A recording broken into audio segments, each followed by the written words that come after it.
জিলহজের প্রথম 10 দিনের আমল, ইবাদত, নেকামল, ভালো কাজ, এটা আল্লাহর কাছে এত প্রিয়, অন্য কোন সময়ের আমল ইবাদত, অন্য কোন দিনের আমল ইবাদত আল্লাহর কাছে এত প্রিয় না।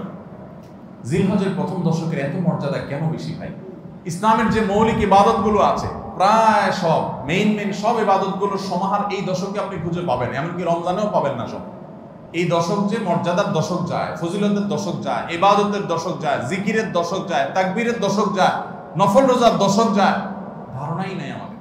কি করব আমরা কোরআন এবং হাদিসের আলোকে 11টি আমলের কথা বলতে পারি। এই 11টি আমল এই দশকের জন্য খাস, স্পেশাল। নাম্বার 1 নম্বর এই দশকের আমল হলো বেশি বেশি আল্লাহর জিকির করা। কি করা? বেশি বেশি আল্লাহ জিকির করা। কারণ কোরআনে কারিমে সূরা তাওবাতে আল্লাহ রাব্বুল আলামিন এই দশককে ইঙ্গিত করে বলেছেন যে তোমরা আল্লাহ তাআলার জিকির করো ফি আইয়ামিন মাদুদাত, নির্দিষ্ট দিনসমূহে, নির্ধারিত দিনগুলোতে তোমরা আল্লাহর জিকিরে মাশগুল থাকো। এখানে আল্লাহর জিকির যে নির্দিষ্ট দিনগুলোতে রাখার কথা বলা হয়েছে, সেই আয়াতের ব্যাখ্যা আবার তাফসীর ইবনে কাসিরে এবং ইবনে আব্বাস রাদিয়াল্লাহু তাআলা সহ আরো অন্যান্য মুফাসসিরদের থেকে বর্ণিত হয়েছে যে নির্দিষ্ট দিন বলতে জিলহজের প্রথম 10 দিনকে আল্লাহ তাআলা মিন করেছেন। এই 10 দিনই তোমরা আল্লাহর জিকিরে বেশি বেশি করে আল্লাহ তাআলার জিকির করো। তাহলে জিকির শুধু না, পরিমাণে বাড়িয়ে বাড়িয়ে বেশি বেশি পরিমাণে জিকির করতে হবে এই দশকে। আল্লাহ তাআলার স্মরণ অন্তরে হবে, মুখে আল্লাহ তাআলার জিকির চলবে, কাজের মাধ্যমে জিকিরের আমল চলবে, অন্তরের স্মরণের মাধ্যমে, মুখে জিকিরের মাধ্যমে। কোরআনের তেলাওয়াত একটা জিকির, তাসবিহগুলো একটা জিকির, তাহমিদ আল্লাহর প্রশংসা একটা জিকির, এরকম যত জিকির আছে এই দশক হলো জিকিরের দশক। সবচেয়ে বেশি জিকির চলবে, সবচেয়ে বেশি কি চলবে? জিকির চলবে। দ্বিতীয়ত যে আমলটি চলবে তা হলো যে কোনো নেক আমল। কারণ একটু আগে আমরা হাদিস শুনলাম যে নবী করিম সাল্লাল্লাহু আলাইহি ওয়াসাল্লাম বলেছেন মা মিন আইয়ামিন আল্লাহ আমালুস সালিহু ফিহিন্না আহাব্বিলাল্লাহ মিন হাযিহিল আইয়াম। এই জিলহজের 10 দিনের চাইতে অন্য কোন দিনের নেক আমল আল্লাহর কাছে বেশি প্রিয় না। মাস হিসাবে রমজান সবচেয়ে সেরা, আর দিন হিসাবে খুচরা দিনগুলোর মধ্যে রমজানের বাইরে সবচেয়ে সেরা কোনটা? জিলহজের প্রথম দশক। রমজানের পরে মর্যাদার বিচারে সবচেয়ে বেশি মর্যাদাপূর্ণ দশক হলো এই দশক। এই জন্য এই দশকে আমল করলে আল্লাহর কাছে এত প্রিয় যে অন্য কোনো সময়ের আমল আল্লাহর কাছে এত প্রিয় না। এই জন্য এই দশকের দ্বিতীয় আমল হলো বেশি বেশি নেক আমল করা। বেশি বেশি কি করা? নেক আমল করা। রুটিন যে নামাজগুলো আছে, কাজগুলো আছে, সেগুলো বিশেষ ইহতিমামের সাথে করা। অন্য সময় আপনি নামাজের টুকটাক গাফলতি করেন, কিন্তু এই দশকে মোটেই করবেন না। অন্য দশকে আপনার ফজরের জামাত একটু মিস হয়, এই দশক মোটেই করবেন না। আগে থেকে ইহতিমাম থাকবে যে এই দশক কোনোভাবে ইবাদত থেকে আমি যেন দূরে না থাকি। আল্লাহ তাআলা আমাদের সবাইকে আমলের তৌফিক দান করুন। তাহলে 2 নম্বর আমল হলো বেশি বেশি নেক আমল করা এই দশকে। রুটিন নেক আমলগুলো যেগুলো সবসময় করতে হয় এগুলোকে বিশেষ ইহতিমামের সাথে করা, আর আরো নফল আমল বাড়িয়ে বাড়িয়ে করা। আপনি অন্য সময় কোরআন তেলাওয়াত খুব বেশি করতে পারেন না, এই দশকে কোনো অবস্থাতে ছাড়বেন না। অন্য সময় তাসবিহ তেলাওয়াত খুব বেশি হয় না, এই দশকে কোনো অবস্থায় ছাড়বেন না। অন্য সময় নামাজে খুব বেশি খুশু ধরে রাখতে পারেন না, এই দশকে চ্যালেঞ্জ থাকবে যে ধীরস্থিরতার সাথে মনোযোগের সাথে নামাজ পড়ুন। এভাবে নেক আমলের কসরত করতে থাকবেন আল্লাহর প্রিয় পাত্র হওয়ার পথে। আমরা এগিয়ে যেতে চাইলে এই দশক, এই 10টা দিন আমাদের জন্য বিরাট বড় একটা সুযোগ।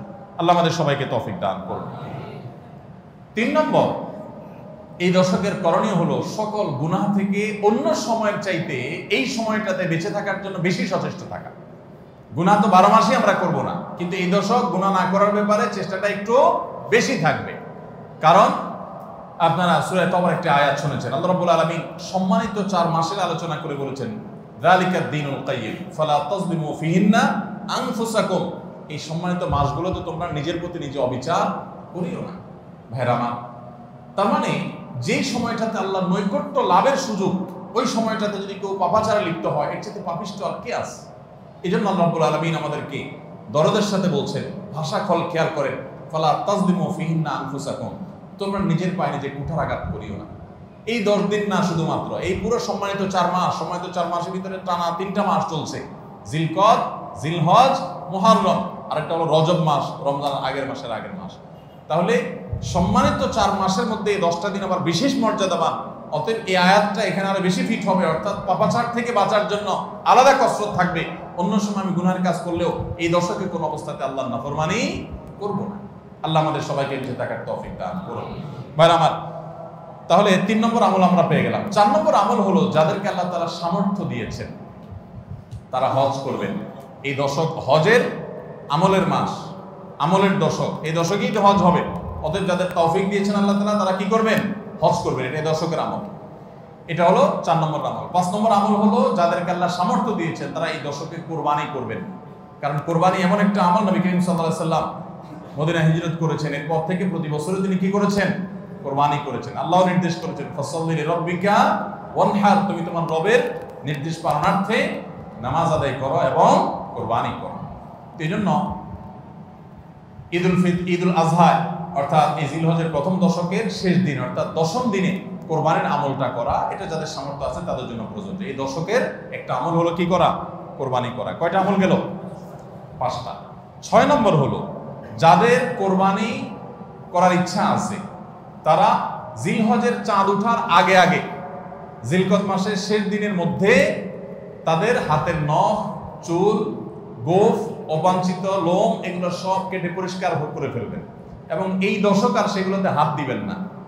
কোরবানি করে তারপরে সেগুলো পরিষ্কার করতে চাইলে করবেন, এই দশকে আর হাত দিবেন না। নবী সাল্লাল্লাহু আলাইহি ওয়াসাল্লাম বলেছেন, মান আরাদা আন ইউদাহিয়া ফালা ইয়াখুয মিন শা'রিহি ওয়া আযফারিহি শাইআ, যে ব্যক্তি কোরবানি করার ইরাদা করেছে, নিয়ত করেছে, সেজন্য তার চুল, নখ এগুলো না কাটে। ওই 10 দিন জিলহজের চাঁদ উঠছে আর কাটবেন না, চাঁদ ওঠার আগে আগে কেটে ফেলবেন এবং কোরবানির পরে যায় কাটবেন। এই 10 দিন বিরত থাকবেন। তবে অন্য আরো বিভিন্ন রিওয়ায়াত থেকে, বর্ণনা থেকে বোঝা যায় যে এই আমলটা শুধু যিনি কোরবানি করবেন তিনি নন, যিনি কোরবানি করবেন না, কোরবানি করার সামর্থ্য নাই, তিনি আমল করতে পারেন, তাহলে আল্লাহ তাআলা তাকে কোরবানি করার সওয়াব দান করবেন। এমনকি কোন কোন সালাফ, কোন কোন সাহাবী থেকে আমলও বর্ণিত আছে যে বাসার বাচ্চা কাচ্চা যারা আছে তাদেরকেও এই দশকে চুল, নখ ইত্যাদি কাটতে নিষেধ করেছেন। তাহলে চুল, নখ ইত্যাদি কাটা থেকে বিরত থাকা এই 10 দিন, আগে কাটা এবং পরে কাটা, এই 10 দিন না কাটাকাটি না করা, এটা একটা মুস্তাহাব আমল এবং প্রায় সব ফুকাহায়ে কেরাম এই ব্যাপারে একমত হয়েছে। মাওসুআ ফিকহিয়া কুয়েতিয়ার মধ্যে লেখা হয়েছে যে ইত্তাফাকাল ফুকাহা, সব ফকিহগণ প্রায় একমত যে এই দশকে যিনি কোরবানি করবেন তিনি তো বটেই, কোরবানি যিনি করবেন না তাদের তরফ থেকেও চুল, নখ এগুলা কাটা থেকে বিরত থাকা মুস্তাহাব। তাহলে 6 নম্বর আমল গেল চুল, নখ ইত্যাদি দশক না কেটে থাকা। 7 নম্বর আমল হলো এই দশকে বেশি বেশি তাকবীর পাঠ করা। এটা তাকবীরে মুতলাক বলা হয়, সাধারণ তাকবীর। আল্লাহু আকবার, আল্লাহু আকবার, লা ইলাহা ইল্লাল্লাহ, আল্লাহু আকবার, আল্লাহু আকবার ওয়া লিল্লাহিল হামদ। এই তাকবীরটা হলো মিন শাআইরিল ইসলাম, এটাকে আমরা করতে পারি। ইসলামের যে নিদর্শনগুলো আছে সেগুলোর মতো করে এই তাকবীরটা আমরা পাঠ করব। এমন ভাবে পাঠ করব যে অলিতে গলিতে, রাস্তাঘাটে সব জায়গায় তাকবীরের ধ্বনি চলতে থাকবে, কারোর ডিস্টার্ব করে না, মৃদু কণ্ঠে সব জায়গায় গুনগুনিয়ে আমাদের মুখ থেকে তাকবীর চলবে। আপনারা অনেকে হয়তো শুনে থাকবেন সাহাবায়ে কেরাম রিদওয়ানুল্লাহি তাআলা আজমাইনের মধ্য থেকে কেউ কেউ, আবু হুরায়রা রাদিয়াল্লাহু তাআলা আনহু, আরো কোন কোন সাহাবীর আমল বর্ণিত আছে যে জিলহজের প্রথম দশক শুরু হলে তারা বাজারে চলে যেতেন। বাজারে কেন যেতেন ভাই? শুধুমাত্র এই নিয়তে বাজারে যেতেন যে বাজারে গিয়ে অনেক মানুষজন থাকবে, তাদের সামনে গিয়ে উচ্চস্বরে তাকবীর পাঠ করব, আমার তাকবীর শুনে পুরো বাজারে সবাই গুনগুনিয়ে তাকবীর বলে উঠবে। এই উদ্দেশ্যে শুধুমাত্র কোন কোন সাহাবী বাজারে যেতেন এবং যে বলতেন আল্লাহু আকবার, আল্লাহু আকবার, লা ইলাহা ইল্লাল্লাহ, আল্লাহু আকবার, আল্লাহু আকবার ওয়া লিল্লাহিল হামদ। আমাদের বাসা বাড়ি, আমাদের ব্যবসা প্রতিষ্ঠান, আমাদের শিক্ষা প্রতিষ্ঠান, আমাদের চিন্তা চেতনা, মন, মগজ, দেহ, মস্তিষ্ক সবকিছু ইবলিস নানাভাবে আমাদেরকে প্রভাবিত করে রাখছে। ইবলিসের ওয়াজ তো আজকাল আমরা শুনি না। কোরআনে আল্লাহ তাআলা সবচেয়ে বেশি যাকে শত্রু হিসাবে দেখাইছেন সে হলো কে? ইবলিস। তার ব্যাপারে আল্লাহ বলেছেন যে সে আমাদের আদু ও মুবিন, স্পষ্ট শয়তান। আমরা জীবনে কোনোদিন দেখিই নাই, আল্লাহ বলেছেন স্পষ্ট শয়তান। কেমনে স্পষ্ট হলো? আমরা দেখিই না, সে থাকে গোপনে, আল্লাহ বলেছেন স্পষ্ট। ভাইরা আমার, এই জন্য আল্লাহ স্পষ্ট বলেছেন যে শয়তান নিজে দেখা না দিলে কি হবে? শয়তানের শয়তানি সারাক্ষণ আমাদের চোখের সামনে ভাসে, চতুর্দিক থেকে শয়তানি আমরা দেখি না? তো এই শয়তান তার শয়তানি করে করে পরিবেশটাকে আমাদের নষ্ট করে ফেলছে। আমাদের দেশ তরুণ প্রজন্মকে ধ্বংসের দ্বারপ্রান্তে নিয়ে যাওয়া হয়েছে, তাদেরকে দিন থেকে এত দূরে সরাই দেওয়া হয়েছে, কখনো শিক্ষার নামে, কখনো সংস্কৃতির নামে, কখনো বিনোদনের নামে, কখনো খেলাধুলার নামে, কখনো ক্যারিয়ারের নামে, এক এক সময় এক এক নাম দিয়ে আমাদের সন্তানদেরকে আল্লাহি দিন থেকে এত দূরে সরিয়ে ফেলা হয়েছে আমরা অনেকে এখনো আঁচ করতে পারছি না।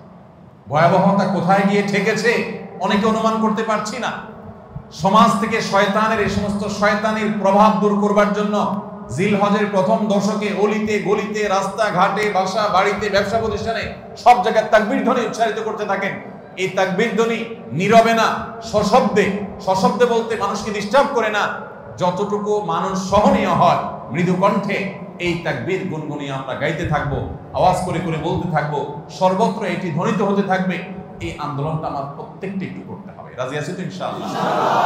ভাইরা আমার, বাজারে গিয়ে, চায়ের দোকানে, মাছের বাজারে বা খুব জমজমাট বাজারে গিয়ে যদি আপনি হঠাৎ করে তাকবীর দিয়ে উঠেন, আল্লাহু আকবার, আল্লাহু আকবার, লা ইলাহা ইল্লাল্লাহ, আল্লাহু আকবার, আল্লাহু আকবার, ওয়া লিল্লাহিল হামদ, কত মধুর কণ্ঠে এই তাকবীর পাঠ করা যায়।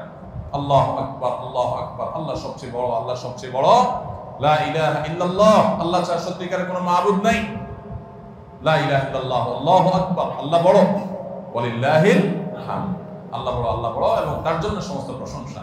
ভাইরা আমার, আল্লাহর বড়ত্ব এটা বলতে গিয়ে আজকাল আমাদের অনেকের হেজিটেশন হয়, আমাদের অনেকের মধ্যে ইতস্তত বোধ হয় যে মানুষের সামনে যায় বলবো, একা একা বলি ঠিক আছে, মানুষের সামনে আবার বলবো কেমন লাগে। এগুলো আমাদের ইমানের দুর্বলতার দলিল। আমার আল্লাহর বড়ত্ব বর্ণনা করতে আমার মধ্যে ইতস্তত বোধ যদি হয়, তো আমার চেয়ে নিমুখ আমার কে আছে আল্লাহর জমিনে? আমি কত আল্লাহ নিমুখ হারাম যে আমি সারাদিন আল্লাহ আমাদের ভিতরে ডুবে আছি, আল্লাহর বড়ত্বটা জোরে বললে কে কি মনে করবে, আমি এই চিন্তা করছি। তো আমরা ইনশাআল্লাহ এই অচল আয়তন ভাঙবো তো, আমরা ইনশাআল্লাহ এই হীনমন্যতা, এই ইতস্ততা দূর করবো তো ইনশাআল্লাহ। ভাইরা আমার, টার্গেট করে করে বাসায় যাওয়ার সময় মোবাইলে অ্যালার্ম দিয়ে দিয়ে লিখে লিখে রিমাইন্ড করে করে তারপরে আমল করব, মনে থাকবে তো ইনশাআল্লাহ। যেখানে মানুষ আছে একটু জোরে জোরে তাকবীর পাঠ করবো, বাসায় ঢোকার সময় জোরে জোরে পড়তে পড়তে ঢুকবেন যাতে বাসার সবাই তাকবীর দিয়ে উঠে। হঠাৎ মনে হবে একটু জোরে জোরে পড়বেন যাতে সবাই তাকবীর দিয়ে উঠে। পুরো পরিবেশটাকে সেভাবে করবেন। আমি আমার বাসায় এই দশক আসলে সাধারণত মৃদু কণ্ঠে ভলিউমের সবসময় তাকবীরটা চালু করে রাখি যাতে সবার মনে হয়। অফিসে কম্পিউটারে এটাকে মৃদু কণ্ঠে চালু করে রাখি, অন্যান্য কাজ করতে থাকি, এই আওয়াজ চলতে থাকে যাতে করে যে আসে সে দেখে তার মনে হয় সে আমলটা করতে পারে। তো আমরা এই আমলটা চিন্তা করবো তো ইনশাআল্লাহ। যদি আপনি বাজারে গিয়ে তাকবীর বলেন, আমাদের সমাজের যে অবস্থা, যে অবক্ষয়, দ্বীনি চেতনা দিন দিন যেভাবে হারিয়ে গেছে, আপনার তাকবীর শুনে হয়তো অনেকে হাসবে। হঠাৎ করে যখন বাজারে গিয়ে তাকবীর দিবেন জোরে জোরে, বলবে ব্যাপার কি? কেউ কেউ হয়তো ইশারা করতে, মাথায় হয়তো কোনো সমস্যা আছে, এরকম হতে পারে। হতে পারে কি পারে না? কেন হতে পারে? কারণ সব গাফেলদের মধ্যে একজন জাকের আসছে, সব গাফেলদের মধ্যে একজন জাকের আসছে। যেখানে সবাই গাফলতিতে নিমজ্জিত, সেখানে একজন জিকিরকারী আসছে। এজন্য ওই গাফেলদের মধ্যে জিকিরকারী, একজন জিকিরকারী ব্যক্তিকে মনে হয় পাগল, অথবা তাকে বলা হয় যে আননোন। অথচ হওয়া দরকার ছিল মুসলমানদের সমাজে সবাই জাকের, এক দুজন গাফেল, আর আমরা সবাই হয়ে গেছি গাফেল। এই জন্য একজন জিকিরকারী হলে তাকে মানুষ কি করে? উপহাস করে, পাগল মনে করে। ওই যে কোন দেশে নাকি রাজাকে ভবিষ্যৎবাণী করা হয়েছে যে রাজা সাহেব পাগলা পানি আসতেছে, পাগলা পানি, বন্যার পানিতে যে পানি আসবে এটাতে সব জায়গায় ছড়ায় যাবে, এটা পাগলা পানি, দেশে আর কোনো পানি থাকবে না, এই পানি সবাই খাইতে বাধ্য হবে। আর এই পানি পাগলা পানি নাম এই জন্য দেওয়া হয়েছে, এই পানি যে খাবে সে পাগল হয়ে যাবে। রাজা সাহেব এই ভবিষ্যৎবাণী শুনে পরামর্শ করতেছেন সব মন্ত্রীদের সাথে যে কি করা যায়। দেশের সব মানুষ পাগল হয়ে গেলেও আমার তো অন্তত ভালো থাকতে হবে, আমি পাগল হয়ে গেলে দেশ চলবে কেন?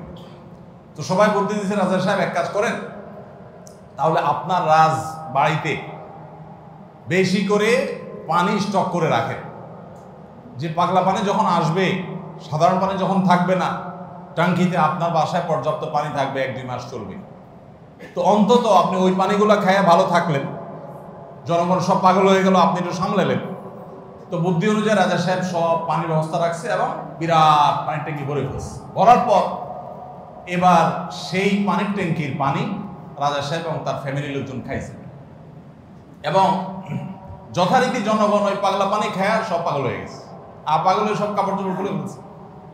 এখন সব পাগলরা এসে রাজবাড়ি ঘেরাও করে ফেলছে এবং সবাই মিলে বলতেছে ওই দেখ কয়েকটা পাগল।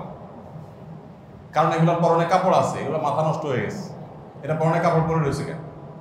এবার রাজা সাহেব সবার সাথে পরামর্শ করতেছে পরিবার সদস্য যে আমাদের কি করা এখন, সবাই যে আমাদেরকে পাগল বলা শুরু করছে, যদি পাগল বলে মাইদুর দেওয়া শুরু করে দেয় কি করা যাবে।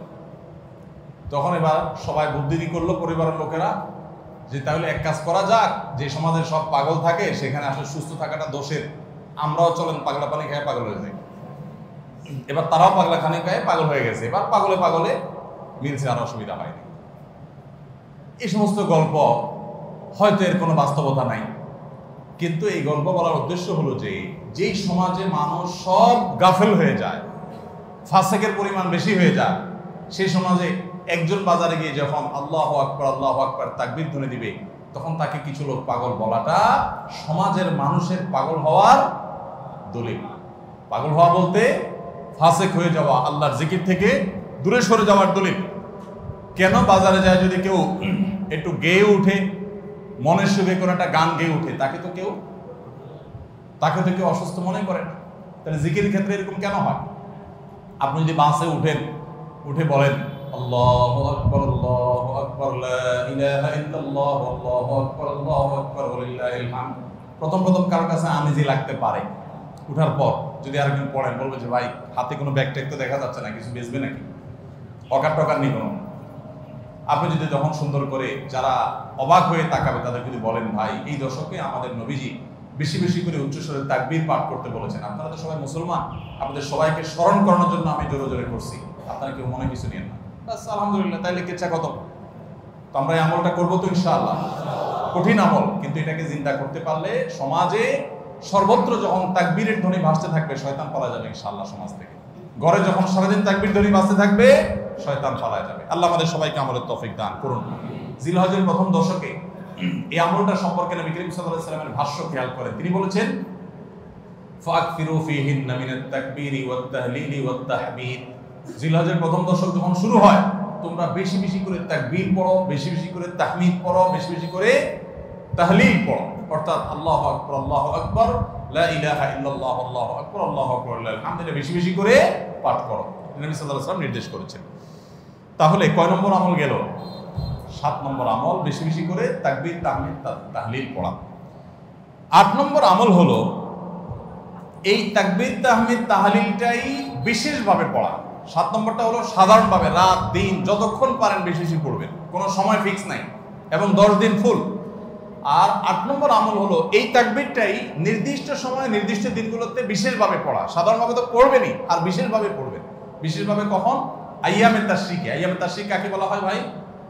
জিলহজের 9 তারিখ ফজরের পর থেকে নিয়ে জিলহজের 13 তারিখ আসর পর্যন্ত, জিলহজের 9 তারিখ ফজর থেকে নিয়ে জিলহজের 13 তারিখ আসর পর্যন্ত প্রত্যেক নামাজের পর সবাই যার যার জায়গা, পুরুষরা সরবে আর মা বোনরা বাসা বাড়িতে নীরবে তারা তাকবীর পাঠ করবেন। আল্লাহু আকবার লা ইলাহা ইল্লাল্লাহ আল্লাহু আকবার ওয়ালিল্লাহিল হামদ।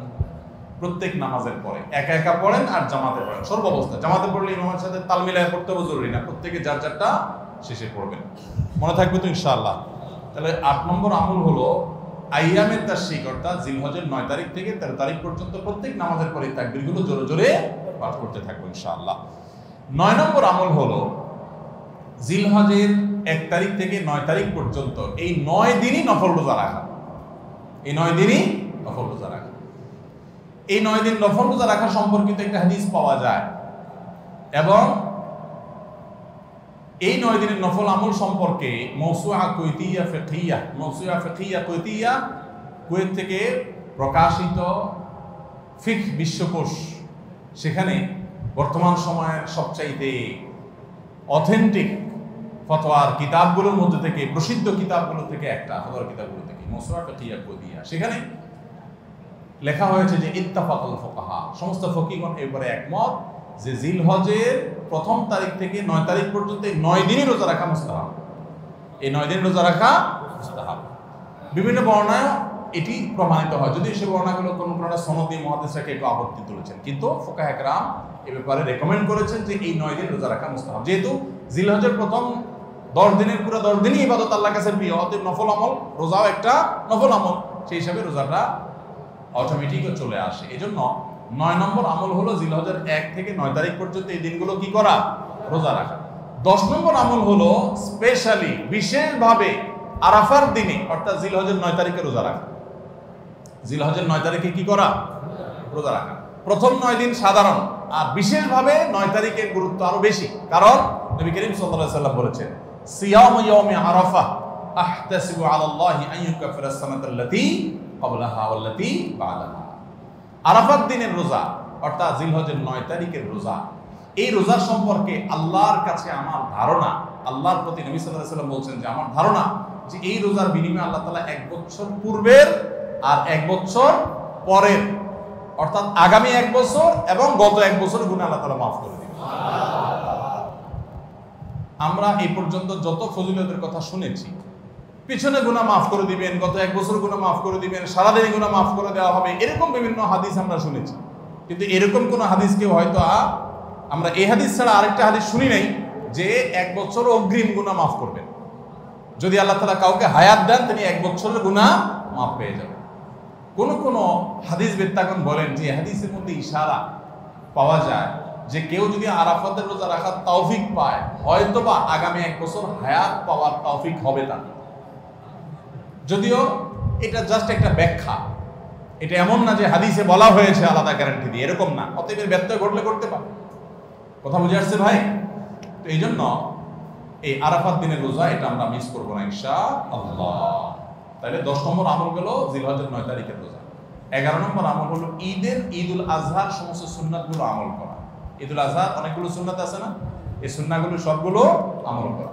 ঈদুল আজহার যে সুন্নাহগুলো আমল সাধারণত হয় না, গোসল আমরা করি, সুগন্ধি আমরা ব্যবহার করি, আলহামদুলিল্লাহ, অন্য অনেক সুন্নাত আমরা আমল করি, কিন্তু যে সুন্নাতের আমল সাধারণত হয় না তার ভিতরে একটা হলো ফজরের নামাজ মহল্লার মসজিদে এসে পড়া, ভোর রাতে আগে আগে উঠা। অন্য সময়ের চাইতে ঈদের দিন ফজরের মুসল্লি আরো আমাদের মসজিদে কম থাকে, কারণ চাঁদ রাতে তামাশা করে বেড়ায়, ফজর নামাজ মিস হয়ে যায়। তো ইমানদার সেটা করতে পারেন না। ঈদের সুন্নাহটা বিশেষভাবে আদায় করার চেষ্টা করা দরকার, অর্থাৎ জামাতের সাথে ফজর নামাজ পড়া দরকার, আগে আগে উঠা দরকার। ঈদের দিনের সুন্নাতগুলোর মধ্যে থেকে একটা। আরেকটা সুন্নাত আমাদের অবহেলিত, আদায় হয় না, সেটা হলো ঈদুল আজহা হোক আর ঈদুল ফিতর হোক, ঈদের নামাজ মাঠে পড়ার চেষ্টা করা দরকার। কোথায়? মাঠে। মাঠ এখন কম, বিশেষ করে শহর এলাকাতে মাঠ একটু কম, কিন্তু যেগুলো আছে সেগুলো যদি সঠিকভাবে সবগুলোকে ব্যবহার করা হয় তাহলে অনেক জায়গায় সুন্নাহ জিন্দা হয়। আমরা ঈদের নামাজ মসজিদে পড়ি, কেন পড়ি? একটা অজুহাত দেই, মাঠ কম। এই অজুহাত সব ক্ষেত্রে গ্রহণযোগ্য না এবং সঠিক না। অনেক জায়গায় মাঠ থাকা সত্ত্বেও মানুষ মসজিদে নামাজ পড়ে, কারণ সব মহল্লার মানুষ আলাদা আলাদা নিজেরা একটু মাতবরি করতে চায়। আমরা আবার আরেক জায়গায় নামাজ পড়তে যাবো, আমাদের একটা বাঁকাওয়াতি থাকে। এই রোগ মসজিদে ঢুকে গেছে, মসজিদ কমিটির লোকদের মধ্যে রোগ ঢুকে গেছে। তারাই কোরবানি করতে রাজি না, যে আমরা এখানে জমাত করবো না, চল আমরা সবাই মিলে বড় একটা মাঠে করি। বড় মাঠে কয়েক মসজিদের মুসল্লিরা একসাথে নামাজ আদায় করার যে সৌন্দর্য আছে, এই সৌন্দর্য মসজিদের মধ্যে ঈদের নামাজ পড়ার মাধ্যমে নাই। এই জন্য ভাইরা মাঠে ঈদের নামাজ জিন্দা করার চেষ্টা করতে হবে ইনশাআল্লাহ। চেষ্টা করা যাবে না ইনশাআল্লাহ? তাই বলে আবার রাস্তাঘাট আটকায় মানুষের অসুবিধা হয় সেভাবে করে ঈদের নামাজ ব্যবস্থা করেন না। হ্যাঁ, যদি কোনো রাস্তা এরকম হয় যে না, এই রাস্তা বিকল্প বহু রাস্তা ডানে বামে আসে, মহল্লার রাস্তা, কারোর কোনো অসুবিধা হবে না, তাহলে সেখানে হতে পারে শর্ত সাপেক্ষে। কিন্তু সাধারণত রাস্তা নয়, বরং আমাদের নামাজ পড়তে হবে কোথায়? মাঠে। এবং ঈদের নামাজ মসজিদে আদায় করবেন না, মাঠে আদায় করবেন। এই আওয়াজটা সর্বত্র তোলা দরকার। শহর তো বটেই, গ্রামে পর্যন্ত এখন প্রত্যেক মসজিদের নামাজ হয়। কেউ কাউকে মানতে রাজি না, আরেক জায়গায় ঈদগাহে নামাজ পড়ে আমাদের ইজ্জত থাকে নাকি? এই লোক ইসলাম বুঝে নাই। ঈদের জামাত হবে, অনেক বড় জামাত, সেখানে বহু মসজিদের মুসল্লিরা আসবে, এটার মধ্যেই সৌন্দর্য, পুরো মহল্লার মানুষের সম্মিলন করবে। এই সুন্নাতটা আদায় হয় না। ঈদুল আজহার আরেকটা সুন্নাত অবহেলিত, সেটা হলো ঈদুল আজহায় আমরা জানি যে প্রথম খাবার ঈদুল আজহার কোরবানির গোশত দিয়ে হবে, এটা সুন্নাত। ওমর রাদিয়াল্লাহু তাআলা থেকে একটা রওয়ায়াত বর্ণিত আছে যে আল্লাহ তাআলার উদ্দেশ্যে কোনো কিছু দান করলে এটা নিজে ভোগ করা যায় না। যায়? আপনি আল্লাহকে খুশি করার জন্য আল্লাহর ওয়াস্তে কিছু দিয়ে দিয়েছেন, এটাকে নিজে খাওয়া যায়? এটা আপনি গরিবকে দিয়ে দিবেন, মসজিদে দান নিয়াত করলে মসজিদকে দিয়ে দিবেন, আপনি নিজে ভোগ করতে পারবেন না। শুধু কোরবানি এবং আকিকা এই দুইটা আমল আছে, যে এই দুইটা আমল আল্লাহকে খুশি করার জন্য জবাই করার সময় বলছেন বিসমিল্লাহ আল্লাহু আকবার, আল্লাহুম্মা লাক মিনকা ওয়া লাক, আল্লাহ আপনার তরফ থেকে আবার আপনার উদ্দেশ্যেই কোরবানি করলাম, আমার কোনো ধান্দা নাই। অথচ আবার ঠিকই ওইটার গোশতটা আল্লাহ আপনাকে খেতে দিয়েছে, কারণ এটা আল্লাহর পক্ষ থেকে সাদাকা, আল্লাহর পক্ষ থেকে মেহমানদারি, যে আল্লাহ আপনার থেকে কবুল করেছেন এবং বলেছেন বান্দা আমি বুঝে পাইছি এবার তোমাকে দিছি, তুমি খাও। তো এই জন্য আল্লাহর মেহমানদারি দিয়ে দিনের প্রথম খাবার গ্রহণ করা, যাতে করে ক্ষুধার্ত থেকে খাবারের প্রতি আগ্রহী হন আপনি এবং আল্লাহর মেহমানদারি দিয়ে প্রথম খাবার খান আপনি, এটা সুন্নাত। এই জন্য ঈদুল আজহার দিন আমরা কোনো কিছু না খেয়ে থাকবো, রাতে খেয়ে যে শোবো, এরপরে আর কোনো কিছু খাবো না, ঈদগাহে আসবো না খেয়ে, কোরবানির পশুর গোশত বানায়া রান্না করে ওইটা দিয়ে প্রথম খাবার খাবো ইনশাআল্লাহ। আল্লাহ তাআলা আমাদের সবাইকে এই সব সুন্নাহগুলো মেনে চলার তৌফিক দান করুন। তাহলে 11 নম্বর আমল হলো ঈদুল আজহার সব সুন্নাহগুলা পালন করা। আমরা আবারও এক নজরে বলি, জিলহজের প্রথম দশকের 11টি আমলের সর্বপ্রথম আমল বলেছি বেশি বেশি আল্লাহর জিকির করা। বেশি বেশি কি করা? আল্লাহর জিকির করা। এই দিনগুলোতে, নির্দিষ্ট দিনগুলোতে আল্লাহর জিকির করবার নির্দেশ আল্লাহ তাআলা কোরআন কারীমে সূরা তাওবায় করেছেন। দ্বিতীয় আমল বলেছি বেশি বেশি নেক আমল করা, কারণ এই দশকের নেক আমল আল্লাহর কাছে অন্য যে কোনো সময়ের নেক আমল ভালো কাজের চাইতে বেশি প্রিয়। এই দশকের নেক আমল চলতে থাকবে, সেটা জিকির হোক, তেলাওয়াত হোক, দান সাদাকা হোক, নফল রোজা হোক, নফল নামাজ হোক, যত রকমের ইবাদত আছে, এটা ইবাদতের দশক। রমজানে যেরকম ইবাদত করতে থাকি আমরা, এই দশকে এরকম কি চলবে? ইবাদত চলতে থাকবে। 3 নম্বর আমল হলো অন্য যে কোনো সময় আমরা গুনাহ এবং পাপাচার থেকে বাঁচার জন্য যতটা চেষ্টা করি, এই দশকে গুনাহ থেকে বাঁচার চেষ্টাটা হবে অন্য যে কোনো সময় চাইতে অনেক বেশি, কারণ এই দশক মর্যাদাপূর্ণ ইবাদতের জন্য। সেখানে গুনাহ করলে তার দায় এবং তার প্রায়শ্চিত্ত এরকম ভয়াবহ হবে। এই জন্য এই দশকে গুনাহ থেকে বিশেষভাবে বেঁচে থাকার চেষ্টা করা। 4 নম্বর আমল বলেছিলাম যাদের আল্লাহ সামর্থ্য দিয়েছেন তারা হজ করবেন। 5 নম্বর আমল বলেছিলাম যাদের আল্লাহ সামর্থ্য দিয়েছেন তারা কোরবানি করবেন। 6 নম্বর আমল বলেছিলাম যারা কোরবানি করবেন, এমনকি বিভিন্ন হাদিস থেকে বোঝা যায় যারা কোরবানি করবেন না তারাও, এমনকি বাচ্চাদেরকেও জিলহজের এই 10 দিন চুল নখ কাটা থেকে বিরত থাকবেন। চাঁদ ওঠার আগে আগে করবেন আর কোরবানির পরে করবেন। কয় নম্বর আমল গেল? 6 নম্বর। 7 নম্বর আমল হলো সাধারণভাবে এই 10 দিন রাত দিন যত বেশি পারেন উচ্চস্বরে সরবে তাকবীর পাঠ করতে থাকবেন। আল্লাহু আকবার, আল্লাহু আকবার, লা ইলাহা ইল্লাল্লাহ, আল্লাহু আকবার, আল্লাহু আকবার, ওয়া লিল্লাহিল হামদ। কোন হাদিসে 3 বার তাকবীর আসছে শুরুতে, আল্লাহু আকবার, আল্লাহু আকবার, আল্লাহু আকবার, লা ইলাহা ইল্লাল্লাহ, আল্লাহু আকবার, আল্লাহু আকবার, আল্লাহু আকবার, ওয়া লিল্লাহিল হামদ। আর 8 নম্বর আমল হলো এই তাকবীরটাই বিশেষ সময়ে, বিশেষ দিনে, বিশেষ সময়ে পড়া। সেটা কিভাবে? জিলহজ মাসের 9 তারিখ ফজরের পর থেকে নিয়ে জিলহজের 13 তারিখ আসরের নামাজ পর্যন্ত প্রত্যেক নামাজের পরে নারী পুরুষ সবাই এই তাকবীর নামাজের পরে একবার করে পাঠ করা। এটা হলো বিশেষ সময়, তাকবীরে মুকাইয়াদ বলা হয় এটাকে, স্পেশাল। এটা 8 নম্বর আমল। 9 নম্বর আমল হলো জিলহজের 1 থেকে 9 তারিখ পর্যন্ত এই সব দিনগুলোতে নফল রোজা রাখা মুস্তাহাব।